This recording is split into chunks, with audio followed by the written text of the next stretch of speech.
haven't figured out what this place is yet, but I already feel like I've been weighed here, and the result turned out to be too easy to respect.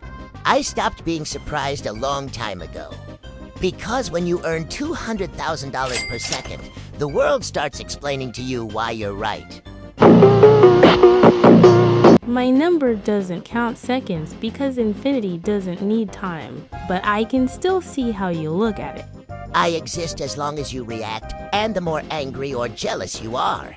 The faster my income grows, even if you don't want it to. My income jumps from 100,000 to 1,000,000 per second, and this proves that the market is not logic, but excitement, beautifully packaged in numbers.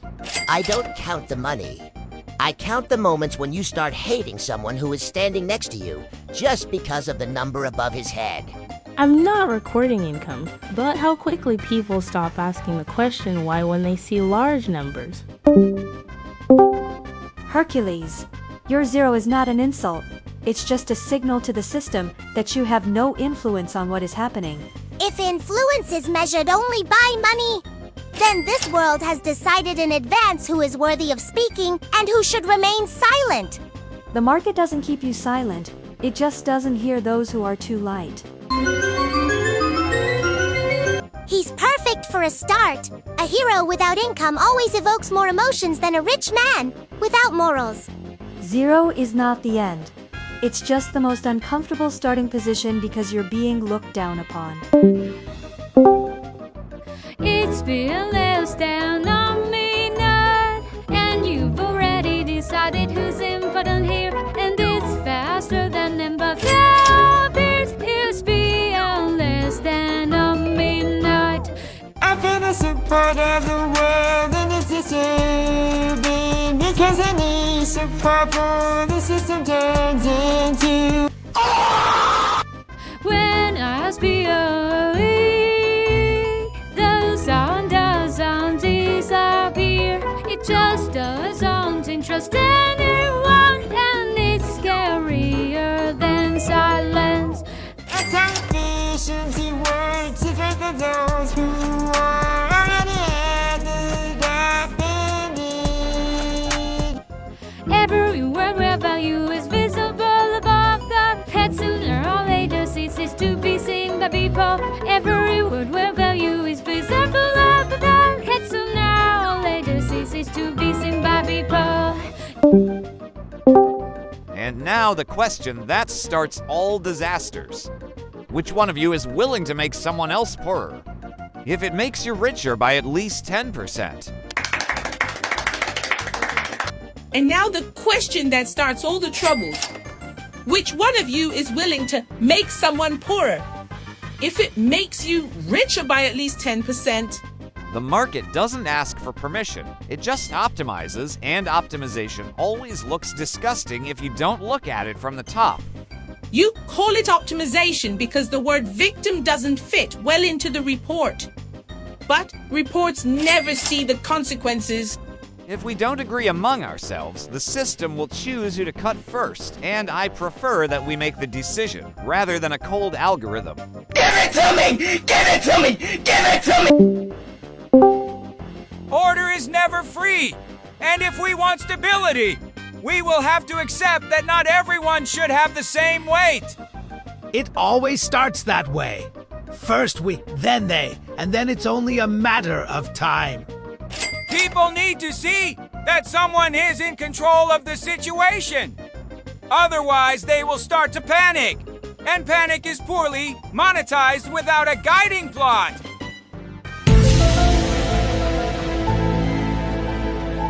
You don't calm people down. You just give them the illusion of participation, so they don't feel guilty. Wine is not for sale, and the feeling of I was for order is very good. When numbers stop obeying logic, it becomes clear that logic has always been conditional here. You created a god who stopped responding, and now you don't know how to talk to him.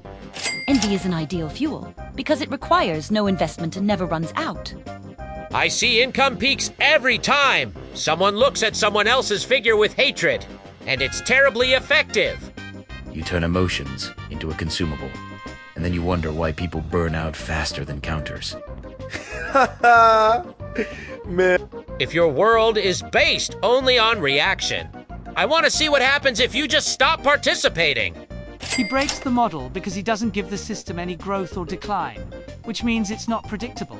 Any algorithm is afraid of emptiness because emptiness cannot be turned into a metric.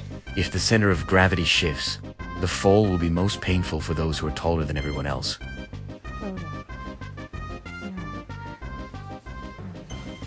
The audience feels unstable, and without a clear culprit, it will quickly turn into panic. History knows this moment, when order still exists, but faith in it no longer exists. If everyone believes that the problem is one thing, the system will become understandable again, and clarity is half of stability. This is the perfect plot. Guilty, cleansing, restoring order, and the audience will feel safe again. I hate that it works, but I hate even more the thought that everything will collapse without it.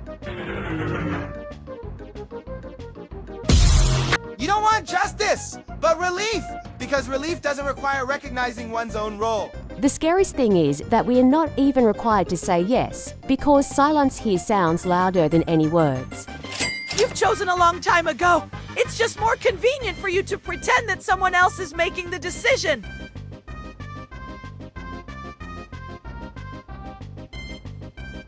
Stability is neither good nor evil.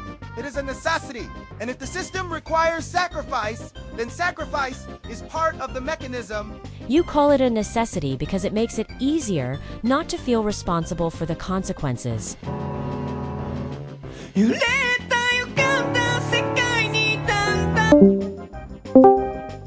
History always begins with necessity and ends with justification. People are tired of waiting. They need a result, because uncertainty is worse than any bad ending. You're selling the ending because the ending frees you up from thinking.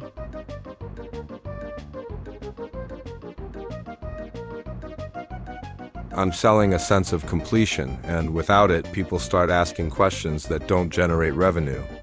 If you want me to disappear, you will have to admit that you are not afraid of me, but of the void that I leave in your formulas.